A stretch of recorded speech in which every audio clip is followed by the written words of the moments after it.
পায়রা জনকল্যাণ সোসাইটির উদ্যোগে গ্রামের ঝরে পড়া অসহায় ও দুস্থ পরিবার সহ ছিন্নমূল শিশুদের জন্য পিজেকেএস নামের একটি স্কুলের উদ্বোধন করা হয়েছে। আজ শুক্রবার সকালে বরিশালের গৌরনদী উপজেলার বাটাজোরে এই স্কুলের উদ্বোধন করেছেন সংস্থার চেয়ারম্যান নাজমুল হুদা তালুকদার। এ সময় অন্যান্যদের মধ্যে প্রভাষক আব্দুল হালিম হাওলাদার, সংস্থার সহসভাপতি মনির হোসেন, মোহাম্মদ মনিরুজ্জামান, সহ সম্পাদক নাসির উদ্দিন, স্কুলের পরিচালক মিত্রানী সাহা উপস্থিত ছিলেন। উদ্বোধনী সভায় বক্তারা বলেছেন, জনকল্যাণ সোসাইটি 2020 সালে আত্মপ্রকাশ করেছে। এটা সম্পূর্ণ একটা অরাজনৈতিক স্বেচ্ছাসেবী সংগঠন, এটা জনকল্যাণমূলক সেবামূলক সংগঠন।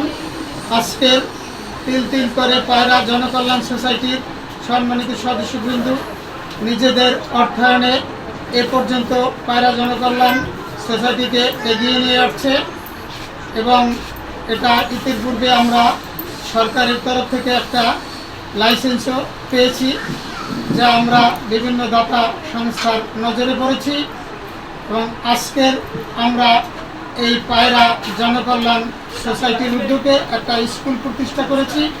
এখানে বিনামূল্যে সম্পূর্ণ অবৈতনিকভাবে আমরা শিশুদেরকে, পথচারী শিশুদেরকে, হতদরিদ্র শিশুদেরকে আমরা বিনামূল্যে শিক্ষাদান করে থাকি এবং আমরা এদের পোশাক পরিচ্ছদ, খাতা পত্র ইত্যাদি আমরা বিনামূল্যে এদেরকে সরবরাহ করে থাকি এবং আজকের এই অনুষ্ঠানে আমি আমার এই পায়রা জনকল্যাণ সোসাইটির পক্ষ থেকে শুভ উদ্বোধন ঘোষণা করছি।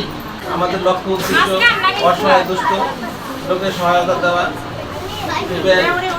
বিদেশি সাহিত্য সংস্থা সহায়তা পাইলে এই গরিব অসহায় লোকের ভিতরে আমরা সঠিকভাবে যাতে বিতরণ করতে পারি, সেই লক্ষ্য নিয়ে আমরা কাজ করছি। সবশেষে 25 জন শিক্ষার্থীর মাঝে বিনামূল্যে শিক্ষা উপকরণ এবং স্থানীয় শতাধিক ব্যক্তির মাঝে গাছের চারা বিতরণ করা হয়েছে। হাসান মাহমুদের পাঠানো প্রতিবেদনে স্মার্ট সংবাদ নিউজ ডেস্ক।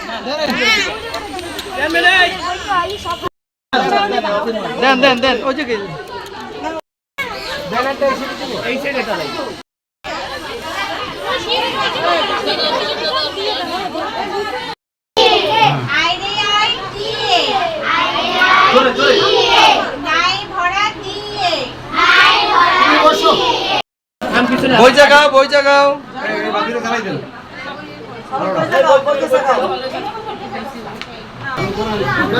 বই হাতে নিয়ে সবাই